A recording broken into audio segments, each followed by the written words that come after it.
काला जादू। अपने बेटे रिशु के माथे से टपकते हुए पसीने को देखकर सविता की हालत खराब हो गई। ऐसा आज पहली बार नहीं हुआ जब रिशु नींद से घबरा कर जागा है। हाय मेरा बच्चा, न जाने किसकी नजर लग गई है तुझे। जब से मेरे बच्चे ने 10वीं के एग्जाम में स्कूल टॉप किया है तब से रोज बुरे बुरे सपने आने लगे हैं। हाँ माँ, मैंने आज फिर से एक काले साए को देखा। वो यहीं मेरी आंखों के सामने खड़ा था। माँ मुझे बचा लो माँ।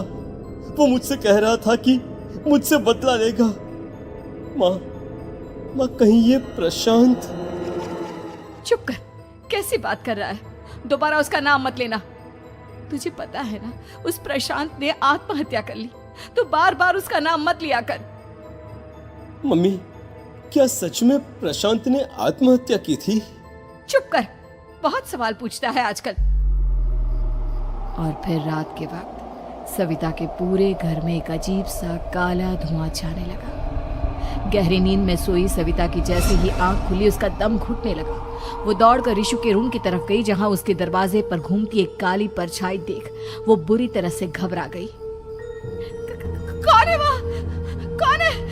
सामने आओ।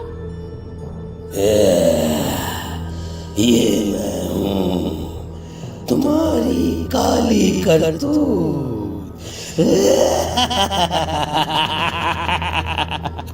और अब मैं तुम्हारे बेटे को ले जाने आया हूँ। नहीं, मेरे बच्चे को छोड़ दो प्लीज। मेरे रिशु को कुछ मत करना। वो परछाई रिशु के कमरे में घुस जाती है। सविता भी उसके पीछे पीछे दौड़कर जाती है और देखती है कि अब वो साया साफ नजर आ रहा था। वो सर से पैर तक खून में सना हुआ था और उसके शरीर के सारे अंग कटे फटे हैं। क्या चाहिए तुम्हें? तुम जो बोलोगे मैं करूंगी, लेकिन मेरे रिशु को छोड़ दो। उस परछाई ने रिशु को गर्दन से पकड़कर दीवार के सहारे हवा में उछाल दिया। रिशु जोर जोर से चिल्लाने लगा। माँ बचाओ मुझे, बचा लो माँ। ये मुझे मार डालेगा। माँ मुझे बचा लो माँ। नहीं ऐसा मत करो। मुझे मार दो लेकिन मेरे बच्चे को छोड़ दो। मैं तुम्हारे आगे हाथ जोड़ती हूँ। वो परछाई रिशु को जमीन पर गिरा देती है और अचानक वहां से गायब हो जाती है। रिशु, मेरा बच्चा, तू ठीक तो है ना? कुछ बोल बेटा, क्या हुआ है तुझे? मैं ठीक हूँ माँ। क्या हुआ था यहाँ पर? कुछ नहीं बेटा, कुछ नहीं। तू परेशान मत हो। हम कल ही गांव के बाहर जो तांत्रिक महाराज रहते हैं उनके पास चलेंगे। ठीक है माँ, हम जल्द ही उनके पास चलेंगे। मुझे बहुत डर लग रहा है माँ। ये बार बार मुझे डरावने सपने आना, ये सब हमारे साथ क्यों हो रहा है माँ? अगले दिन सविता अपने बेटे रिशु को लेकर गांव के बाहर तांत्रिक के पास जाती है। जिस जगह पर तांत्रिक रहा करता था वो जगह बहुत डरावनी थी। चारों तरफ कंकाल और खूब भूतियां नजर आ रही थी। गांव से दूर वीराने में उस जगह पर जोर से आंधी चल रही थी। रिशु ने डर कर अपनी माँ का हाथ पकड़ लिया। माँ मुझे बहुत डर लग रहा है। ये कैसी जगह है? देख बेटा, हमारे साथ जो कुछ भी हो रहा है उसका इलाज सिर्फ और सिर्फ ये तांत्रिक महाराज ही बता सकते हैं। अब यही है जो हमें प्रॉब्लम से बाहर निकाल सकते हैं। जैसे ही सविता और रिशु तांत्रिक की झोपड़ी के अंदर पहुंचे, वहां का नजारा देखकर उनकी आंखें फटी की फटी रह गई। तांत्रिक की झोपड़ी के अंदर कई सारे लोग अपनी गर्दन घुमा घुमा कर जोर जोर से चीख रहे थे। कौन हो तुम और यहाँ क्यों आई हो?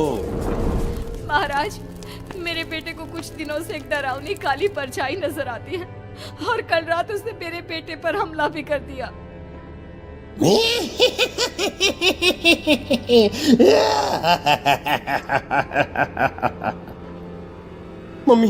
मम्मी हमें यहाँ से चलना चाहिए। ये जगह मुझे ठीक नहीं लगती। नहीं बेटा, ऐसा नहीं कहते। रुक जाओ, 2 मिनट के लिए रुक जाओ। क्या कहा? काली परछाई? तुम्हारे बेटे पर किसी काली परछाई ने हमला किया? हाँ महाराज, वो कह रही थी कि वो मेरे बेटे को कुछ कर देगी। कोई उपाय बताइए महाराज, मेरे बेटे के साथ कुछ गलत नहीं होना चाहिए। तुमने किसी दूसरे के साथ गलत किया है। तो तुम्हारे साथ भी गलत होकर ही रहेगा। तुमने किसी की जान ली है, किसी को मार डाला है तुमने। नहीं महाराज, मैंने ऐसा कुछ नहीं किया। मैंने किसी की जान नहीं ली। मुझे कोई उपाय बताइए। लगता है तुम इतनी आसानी से नहीं मानोगी। मैं तुम्हें अभी उस काली परछाई से मिलवा देता हूँ और वही सारा सच तुम्हारे सामने लेकर आएगा। सविता और ऋषु ने डर के मारे अपनी आंखें बंद कर ली। तभी अचानक तांत्रिक की झोपड़ी में अजीबोगरीब आवाजें गूंजने लगी। सविता और ऋषु बुरी तरह से कांप रहे थे। आंखें खोलो और अपने सामने देखो। क्या यही है वो जिससे तुम कल रात को मिली थी? बताओ मुझे। हाँ, इसने कल रात मेरे बेटे के ऊपर हमला किया था। ये उसी लड़के की भटकती हुई आत्मा है जिसे कुछ दिन पहले तुमने मार डाला था। मम्मी, ये महाराज क्या कह रहे हैं? क्या सच में आपने किसी की जान ली है, किसी को मार डाला है? अगर हाँ तो बताइए ना मम्मी, किसको मारा है आपने? किसको? तुम्हारी माँ इतनी आसानी से सच नहीं बताएगी बेटा। इसने एक बच्चे की जान ली है। कहीं उसका नाम प्रशांत तो नहीं महाराज? वो मेरा दोस्त है, मेरा मतलब मेरा पड़ोसी है। सही पहचाना। देखा सविता, तुम्हारा खुद का बेटा भी जानता है कि तुमने किसी के प्राणों की बलि चढ़ा दी और इसीलिए अब उसकी बुरी आत्मा तुम्हारे घर में भटकती है। मुझे माफ कर दीजिए महाराज, मुझसे बहुत बड़ी गलती हो गई। प्रशांत हमारे पड़ोसी का बेटा था। हर बार उसके नंबर मेरे बेटे से ज्यादा आते थे और इसलिए मैंने उसके कमरे के बाहर काला जादू किया था, पर मुझे नहीं पता था कि वो मर जाएगा। तुम्हारे उसी काले जादू वाली गुड़िया के अंदर एक बुरी आत्मा थी जिसने उस बच्चे के दिमाग पर बुरा असर कर दिया और उसी की वजह से उस लड़के ने अपनी बालकनी से कूदकर आत्महत्या कर ली। इसकी वजह सिर्फ और सिर्फ तुम हो, तुम। नहीं महाराज, जो कुछ भी हुआ मुझे नहीं पता था कि प्रशांत अपनी जान दे देगा। प्रशांत की आत्मा इस वक्त तुम्हारे सामने खड़ी है, हमसे बात करना चाहती है। बोलो क्या कहना चाहते हो? मैं जीना चाहता था, बड़ा होकर कुछ बनना चाहता था। आपके बेटे से मुझे कोई परेशानी नहीं थी। अरे वो तो मेरा अच्छा दोस्त था। मुझे माफ कर दो बेटा, मुझसे बहुत बड़ी गलती हो गई, मुझे माफ कर दो। माफ करने से मुझे वापस जिंदगी नहीं मिल जाएगी। मेरे माँ बाप आज भी मेरे लिए रोते हैं। आपने मेरे साथ बहुत गलत किया है, बहुत गलत। और तभी अचानक प्रशांत की आत्मा वहां से गायब हो जाती है। सविता जोर जोर से रोने लगती है। सुन लिया तुमने? ये तुम्हारे अपने ही किए हुए पाप हैं जो इस तरह से तुम्हारे सामने आ रहे हैं। माँ, ये आपने अच्छा नहीं किया। सिर्फ 10th बोर्ड के एग्जाम में मैं टॉप कर पाऊं, इसलिए आपने मेरे दोस्त के ऊपर काला जादू कर दिया। नहीं मम्मी, नहीं, अब हम कभी खुश नहीं रह पाएंगे, कभी नहीं। मेरे दोस्त की आत्मा को कभी शांति नहीं मिलेगी मम्मी, कभी नहीं। लेकिन मैंने जो कुछ भी किया सिर्फ तुम्हारे लिए किया। वो लड़का हमेशा फर्स्ट पोजीशन पर आ जाता था और इस वजह से हमेशा तुम्हारे मार्क्स कम पड़ते थे। मैंने तो सिर्फ उस पर एक छोटा सा काला जादू किया था बेटा। मुझे क्या पता था कि उसका ये नतीजा निकलेगा। जिस गुड़िया को तुमने उस लड़के के कमरे के दरवाजे पर लगाया था, दरअसल उसके अंदर एक बुरी आत्मा का प्रवेश हो गया था, जैसा कि अक्सर काला जादू करते समय हो जाता है। मुझे अपनी गलती का एहसास हो गया है। मैं प्रायश्चित करना चाहती हूँ, आप बताइए मैं क्या करूँ? प्रशांत के घर जाकर उस काली गुड़िया को वहां से निकालकर यहाँ लेकर आओ।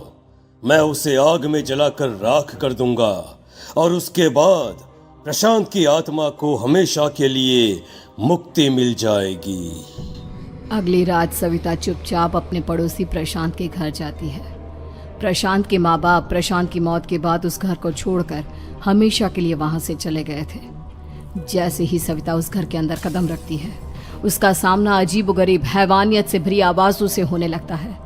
ऐसा लग रहा था जैसे कोई बुरी तरह से चीख रहा हो। सविता जैसे ही प्रशांत के कमरे के बाहर पहुंचती है, वहां पर लटकी हुई गुड़िया के शरीर से खून टपकने लगता है। ये क्या हो रहा है? इस गुड़िया के शरीर से खून क्यों टपक रहा है? सविता हिम्मत करते हुए उस गुड़िया को वहां से उतारने की कोशिश करती है, लेकिन तभी अचानक से बहुत भयानक दिखने वाली औरत उसकी आंखों के सामने आकर खड़ी हो जाती है। मैं यहाँ से कहीं नहीं जाऊंगी, और अगर तूने मुझे यहाँ से हटाने की कोशिश की तो मार डालूंगी मैं तुझे। नहीं नहीं, मुझे तुम्हें यहाँ से ले जाना ही होगा, नहीं तो मेरा बेटा, उसकी जान को खतरा है। मैं तुम्हें नहीं छोड़ सकती। अगर तुम्हारे अंदर हिम्मत है तो मुझे इस घर से बाहर ले जाकर दिखाओ। और ऐसा कहकर वो औरत सविता के ऊपर हमला कर देती है और उसे हवा में उछाल उछाल कर जमीन पर पटकती है। लेकिन तभी अचानक मौका देखकर सविता अपने हाथ में ली हुई सुई उसके हाथ में चुभो देती है। हाथ में सुई लगते ही वो औरत जमीन पर तड़पने लगती है। ये क्या किया तूने? ये क्या कर दिया? तुझे ऐसा नहीं करना चाहिए था। तांत्रिक ने मुझे कहा था कि तुझसे जीतने का सिर्फ यही एक तरीका है जिससे मैं अपने पापों का प्रायश्चित कर सकती हूँ और अपने बेटे की जान बचा सकती हूँ। और उसके बाद वो डरावनी दिखने वाली औरत एक छोटी सी जादुई गुड़िया में तब्दील हो गई और सविता ने उसे ले जाकर तांत्रिक को दे दिया। तांत्रिक ने जादुई गुड़िया को आग के हवाले कर दिया।